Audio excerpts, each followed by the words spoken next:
The Democratic People's Republic of Korea. Sounds rather pleasant.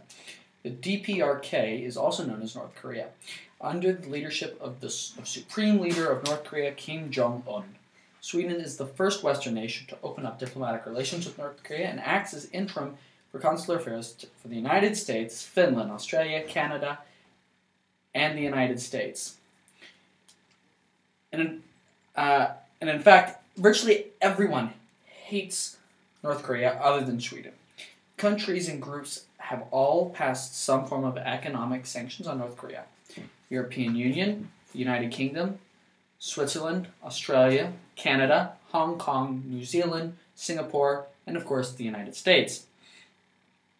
We know virtually nothing about North Korea other than this. North Korea is the only necropsy in the world where the official ruler is dead, the paper ruler being Kim Jong-un's grandfather, Kim Il-sung, who died in 1994 and is eternal president of the republic.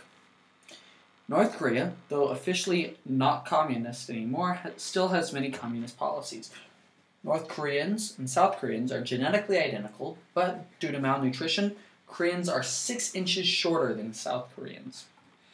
So today, I'm going to tell you about the U.S.-North Korean history, about the economic sanctions which lead to the current military escalation, and finally, what to do and what to expect if war is declared. After the North Korean War in the 1950s, there was something called the Armistice Agreement, which was a ceasefire. To act as a deterrent, the United States moved nuclear weapons into South Korea. This peaked at around 950 warheads at around 1967. In 1985, North Korea signed the Nuclear Non-Proliferation Treaty.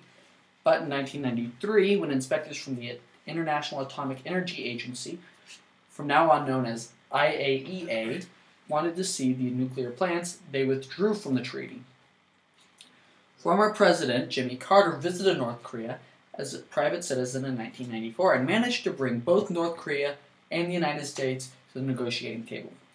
The agreement was North Korea would submit to IAEA inspections, freeze plutonium enrichment, in exchange for a light water reactor which helps with generating nuclear power, but not warheads, and would help with nuclear waste disposal. But Kim Jong-il, the leader, then died, and his son, Kim Jong-un, assumed power. Kim Jong-un is not as good as a brinksman as either his father or grandfather. In other words, Kim Jong-un doesn't know when to stop, when to draw the line in the sand. He has the audacity to do something that no other country has ever done, directly threaten the United States with a nuclear attack. He's not implying he is going to make the United States nuke the United States like how Iran implies it will see the Jewish occupiers of Palestine wiped off the map while simultaneously building a nuclear arsenal. During the Cold War, the Russians never threatened the United States with so bold a statement. I don't mean to sound harsh, but how stupid is he? According to the CIA, North Korea has 10,067,704 people fit for battle. The United States, 120,072,084. That's almost 12 times the military manpower, not to mention our military superiority and the fact that if the United States declares war, many other nations will come and join us. The current situation. On January 24th, the third nuclear test was run.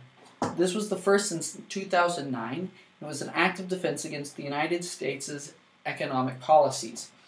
The escalating tensions then rose even higher on March 24th when Kim Jong-un declared the rockets were ready to be fired at American bases in the Pacific in reaction to the B-2 stealth bombers sent to South Korea as part of a military training exercise.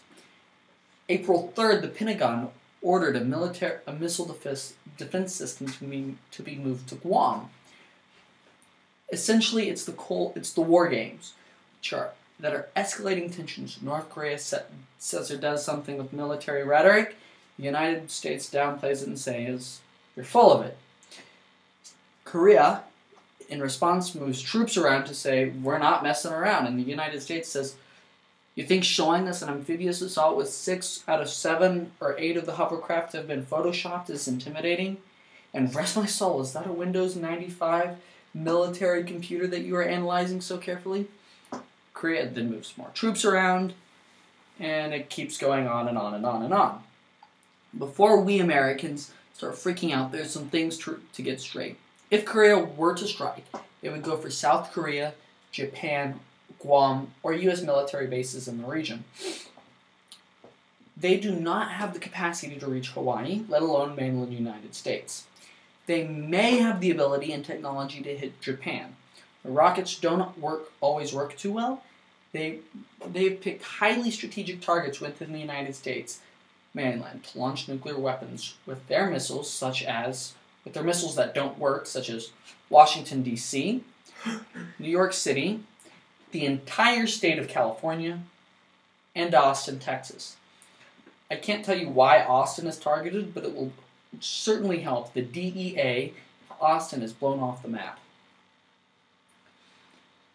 Here's actually the scary part about them. They make Iran look like wannabes for several reasons. North Korea has nukes. North Korea has missiles. North Korea isn't hinting about nuking. They're threatening the nation with the most powerful military on the planet. So that Japan and South Korea won't develop their own nuclear weapons, they are under the protection of the United States. Any attack on them, the United States would have to respond as if it were an attack on American soil. Seoul, the capital of North Korea, is only about 40 miles away from the demilitarized zone, well within any sort of missile strike. We should be worried about restarting war on the Korean Peninsula. Not because they will attack us, but because they will attack Japan and South Korea, our military and economic partners. That is what we have to fear. We have to fear North Korea's itchy trigger fingers on the launch button of a nuclear missile. We need to be afraid. Watch the news and hope North Korea falls. Let's dance in style, let's dance for a while. Heaven can wait, we're only watching the skies.